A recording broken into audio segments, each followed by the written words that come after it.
What's up? What's up? What's up? Welcome to another edition of the Fit Fatherhood Podcast, where we typically sit down with dope dads and discuss their life, their business, fatherhood, and all the things that are going on with them. This particular episode is a solo episode where I'm actually trying a few things out. So sound is going to be a little different, trying something different there. Lighting is obviously different. It's like a background blur thing. Like watch my hands just going blur. Um, and then lighting too, right? So we just moved into a new house. Underneath the stairs, there's like this storage room.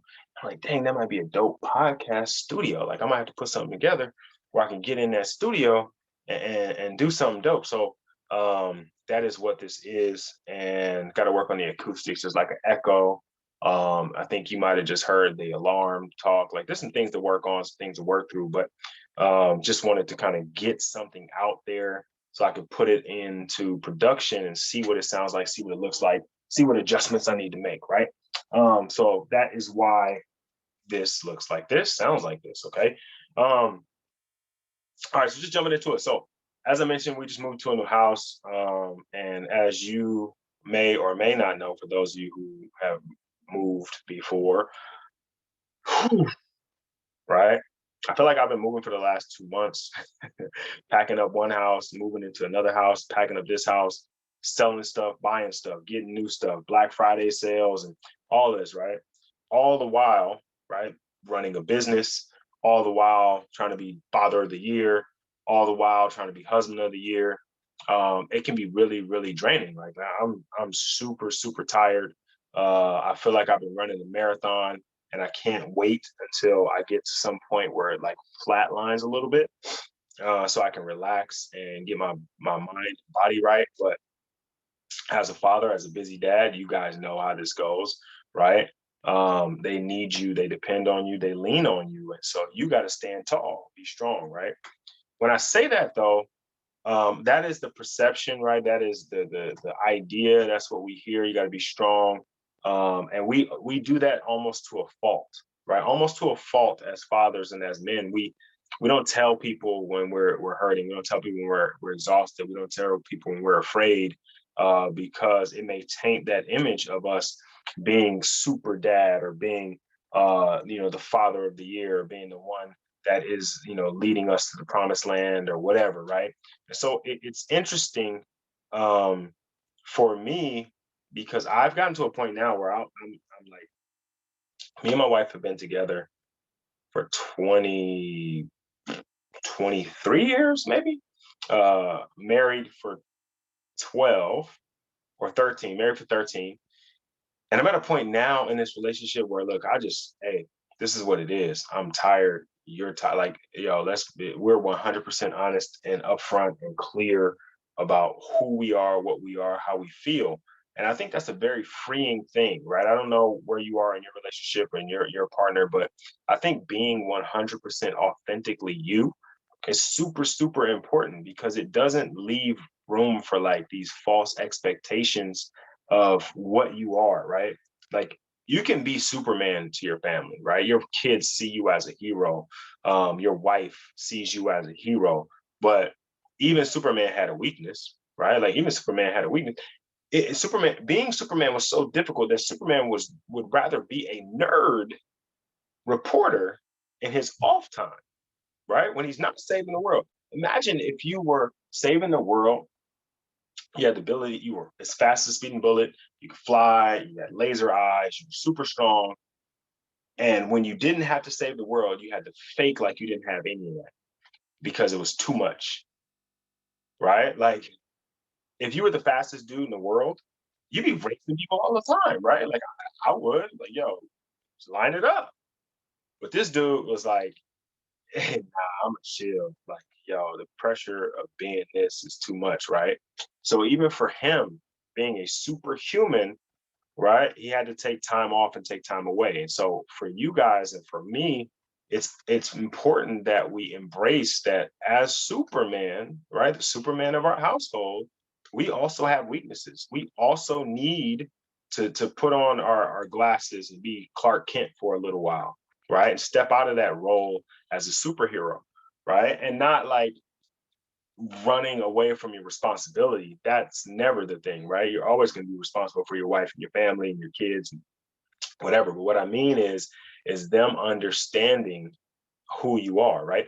Vulnerability is an important attribute of a leader, right? Because it endears people to you. They believe that you as a leader care enough to be vulnerable with them, right? I'm not saying be weak, right? But I'm saying like you have to show them that you are human too.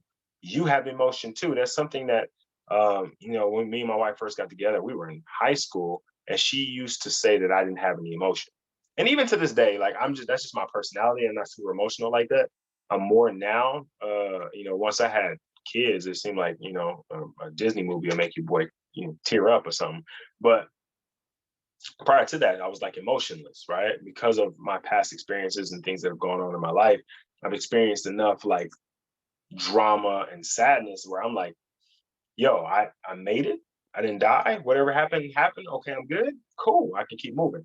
So she used to say, you don't have any emotion, like you're nonchalant about everything. And that, kind of became a problem in our relationship for a while because, she's a woman. Women are emotional. They want you to show some emotion. And I was like a stone, you know? Um, so it's something I had to overcome. I had to go and talk to somebody. I had to go and work through my own issues. And that's something I think a lot of us need to work on too, is I talked to who was that I talked to somebody on one of the last episodes of the podcast, one of the last interviews of the podcast, and we're talking about therapy and talking about going to see someone to talk about your past experiences. And I think that's a really like overlooked thing. Like we really do have trauma that we have to work through. And I think because the world tells us we have to be so strong, we don't go and get the help that we need, and we end up suffering in our relationships with our significant other and with our children.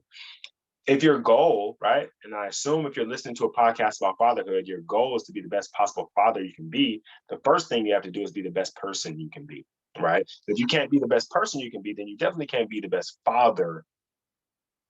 Do you understand what I'm saying? Because you connect with your children. If you aren't good, then they aren't good. You know what I mean? So it's important to address that, to understand where you are and what's going on in your life, and and bringing that full circle. I was talking with my kids and my daughters. They share our like sometimes. Like my oldest daughter is like she don't want you to know she's hurt. She'll watch a movie and cry like boom, right? Anything happened in a movie that's sad, she's bawling. But like if she trips and falls and hurts herself, she's super tough, right? Nobody's crying. I'm not crying. I ain't hurt. You can't hurt me. She'll hide, like when she's upset, she'll swallow it and try like not to act like she's upset. You say something to make her sad, she's tough, right? And she gets that from me. My youngest daughter though is tough. Like normally, she's ready to fight you. She'll wrestle. She gets angry, but she's super emotional, right? You hurt her feelings, and she's tears. She trips and falls, tears, right? Like she's an emotional roller coaster, and she's more like my wife in that regard, right? And so when you feel like you are doing for me, right? I'm an emotionless, like, and without me trying, my daughter picks that up and she's acting that way. But what I want for her, because I've done the work, I know that she needs to be able to connect with her emotions and how she feels so that she can advocate for herself, right? So she's not just taking stuff from people and going, oh, well, it could be worse. She's advocating for herself in a situation where she needs better from someone, or she needs more from someone, or she's not getting treated fairly. And so when you're doing these things for you, you have to understand how they matriculate, like how they work down to the next level to your children. So um dang, you know what, as I'm sitting here, I was just thinking back, like I don't, obviously everybody that's listening comes from different areas and different backgrounds. But we have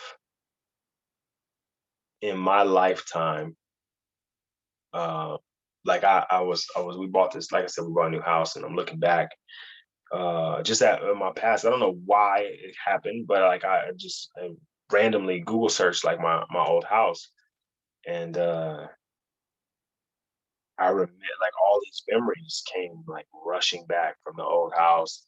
Um, just the size of it, and like, how we used to live and how we were on top of each other in the crib and all that. And it just gave me an appreciation for how much progress we made. But then I heard something on Instagram, and it was like, you know, uh, hard times make strong men make easy times make weak men make hard times, that thing, right? And so I'm like, dang, I grew up during hard times. It made me tough. So I created easy times. Now I'm creating easy times for my kids. And I'm wondering to myself, like, what is that going to do to them? Is that going to make them weak? And so I'm taking that thought process and like, okay, now what do I need to do? Knowing that, right? Knowing that that's a possibility. How do I get them, um, the strength that I think they need going forward, but also the comfort that I want them to have because I didn't have. You know what I mean? We always do that thing is like we want them to have better than I had, right? Like your grandma didn't go to college, so your parents wanted to go to college, and your mom got an AA degree, and now you're like you gotta get a bachelor's. You got a bachelor's. You know what I mean? Like that thing, or you know what I mean? You'll be the first person to graduate in your family. You set the bar now. Everybody after you has to graduate once they graduate. You know what I mean? All these things, right?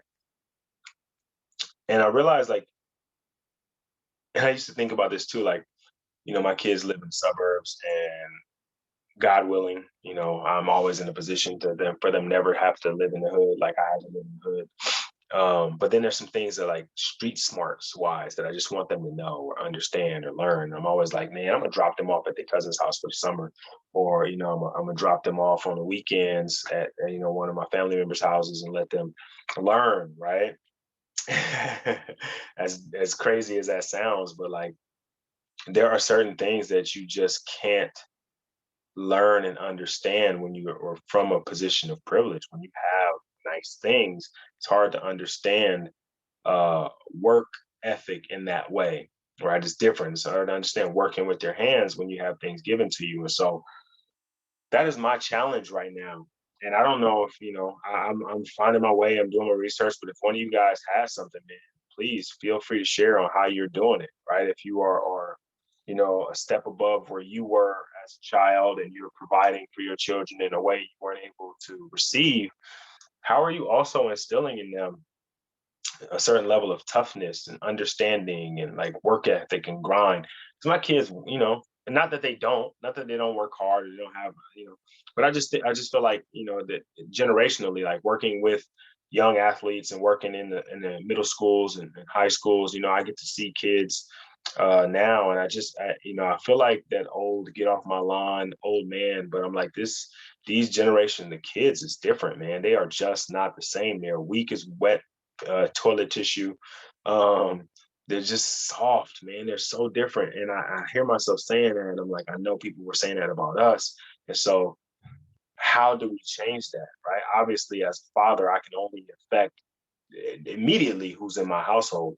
But then in the work that I do, and working with fathers and working in the schools and working with athletes, I have an opportunity to like, put my hands on, that's probably the wrong word, like kind of inject into these different kids' lives, these different lessons and learning.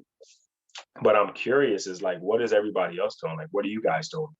Like, what are you doing, to instill in your kids a certain level of work ethic? Because I talked to Charles Ogilvy on the episode, and this was like I posted this and people like loved it, right? He was like, I don't ever want my son to have to work for another man. I don't want my son to have to work for anybody. I don't want my son to have to work a job. And I love it, right? Because I don't want my kids to have to work a job either. But I do, right? I do want them to create, and I do want them to build, and I do want them to work for themselves. So that it's not like I don't want them to work. I don't want them to have to work for somebody else for less than what they're worth. I want them to create their level of worth and then continue to push that level of worth up. And I just think, you know, I'm not there yet. So I don't know what that means yet, right? And as they get older, obviously I'll be figuring it out. But for some of you guys who are OGs, who have older kids, who have experienced this, man, I'd be really interested to hear what you guys have to say on how to do that. What else, man? There was like something else that I wanted to get out, and I typically don't record until Friday, so I have a whole week of like notes and things that I go through. But I had some time to test this room out, and so I was like, man, let me hop in here real quick before my schedule changes and something comes up. So I'm in here without my notes. I don't have anything. I'm just, I'm not even shooting this on the computer like I normally do. I'm, shooting it on my phone. Uh, so uh, I'm just kind of freestyling, right? Just kind of giving you guys what's coming off the top of my head. And you know what? Here's another thing. All right, so I'm working in middle school a lot lately, and I get the sense. First of all, I'm in it's not it's not in the hood at all, but of the schools in the neighborhood, I mean, schools in this district, it is one of the lower performing schools. There are a lot. First of all, there's a lot of fatherlessness, right? Like kids are like, I had a girl tell me today she never even met her dad. She didn't even know what his last name is, right? She knows his name is like whatever. She knows his first name because she's heard people say it before. She didn't even know what his last name is. Never met his family. Just knew with her mom and her stepdad. And salute to stepdads. Yo, that's a dope thing. Like you can step in and raise somebody else's kid like it's yours. Shout out to you. But I see the effect not having a father on these kids is at this age where they're like in those like that first kind of identity crisis. Kids are going through puberty, 8th grade, about to go into high school. They're getting closer to being an adult, and with no real male role model other than like somebody on social media or TV. Um, they're struggling, dog. I mean, it's a definite need and necessity to have male role models in the schools. Um, I think it may be just because of where I live. There is I'm the only black male on campus. The high school that's in the district, there's only one, well, no, two black males on campus. One of them is the first, or both of them are the first male principal, black male principal in the history of the school, first black male teacher in the school. It's crazy. Then we definitely have to not only get involved in our own families, we have to try to figure out a way to get involved in our communities. And that's my next task is figuring out I'm going to create something. I don't know what it is yet. I'm just saying it to you guys because if I say it, I got to do it. Create something to get more black men involved in the community, right? And not just with black people, right? Not like black men involved with black boys and girls, right? That's dope. And that'll be a part of it. But like in this school, black people are the minority, but there isn't even any positive black representation other than me, right? So what they see is rappers, athletes, and we know what and no disrespect. There's a lot of rappers who are doing a good job of not a lot, but there's some rappers doing a good job of creating a positive image of a black man in society. But a lot of it is, twerking and guns and drugs, and it always has been. And I understand you got to do what you got to do to make a dollar to get out, and then maybe you reach back and all that. I get it. But like that is not the positive. They're not seeing that, right? Like they don't see that part. They just know about the guns and the drugs, right? They know about the mollies and popping pills, and they know about all the TikTok dances and all that stuff. But they don't know, like nobody knew, right? Rest in peace, Young Dolph, but nobody knew he was buying houses like that in Memphis. You hear Dolph talk all the time, or you did about like financial literacy and all this stuff, right? After, right? After he gets on, but those aren't the interviews that are being shown until after he's gone. right? Because the media, and I sound not the media, but like guns, drugs, sex sells, right?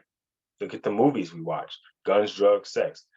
BMF, guns, drugs, sex. Like those are the popular things, right? That we watch, that they see, and so that's what they get from us, right? So we have to not only infect our own community, the Black community, we also have to take that positive image and spread it to everyone else so that they see that's us too, right? Because the more that they see that's us, right, the faster things start to change for us, right? Obviously, we need to do the work, the deep work on us. And this is what the same thing I was talking about with your emotions and your kids, or your like how you are and your kids.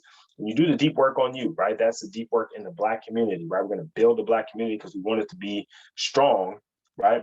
But the reason we're doing that too, and like along, it's not the reason, along with doing that too, we want to build the image of the Black community outside of the Black community, right?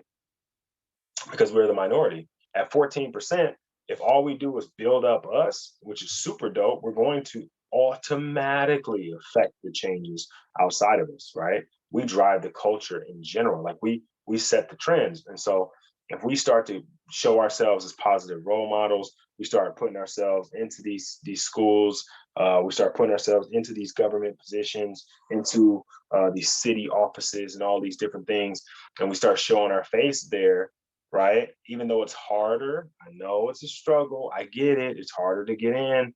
But we have to start striving for that and trying to be in those positions, because it gives us an opportunity to change the perception, right? Once the perception is changed, then we can start to move a little different, right? And so I don't know. It's something I'm working on. Again, I put it out there just because I need y'all to hold me accountable, hold my feet to the fire. I'm putting together something for Black men in the Black community, but also Black men reaching out and growing in these different communities, because the positive reflection of Black people is necessary.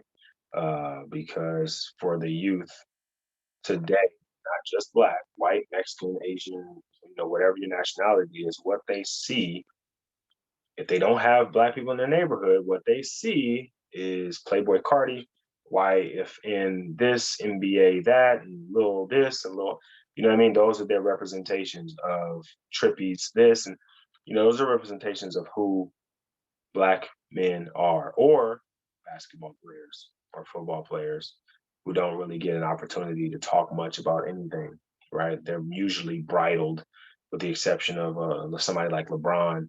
You have to be at the top of your game to talk about anything other than what happened in the fourth quarter, or what is your prediction for the next game?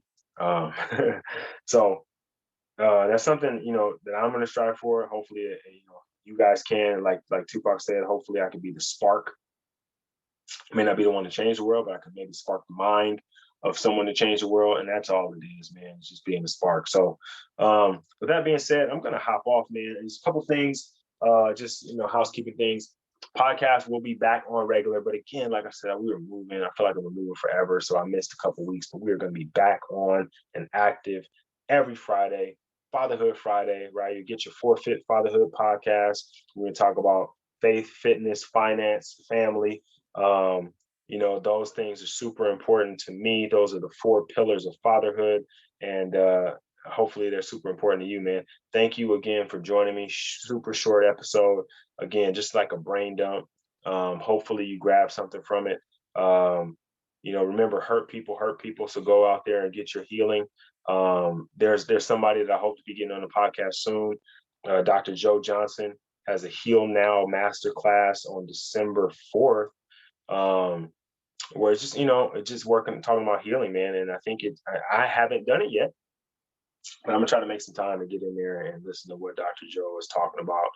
I played college football with him. Super dope dude, and I'm excited to set that up at some point. So I'm putting it out there, Joe. And matter of fact, I'm gonna tag you in there, so I'm gonna post it, and then I'm gonna let people push you to it.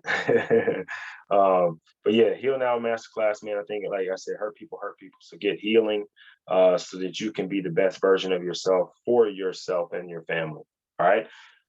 That's it, man. Fit Fatherhood. faith, fitness, finance, family. Let's go.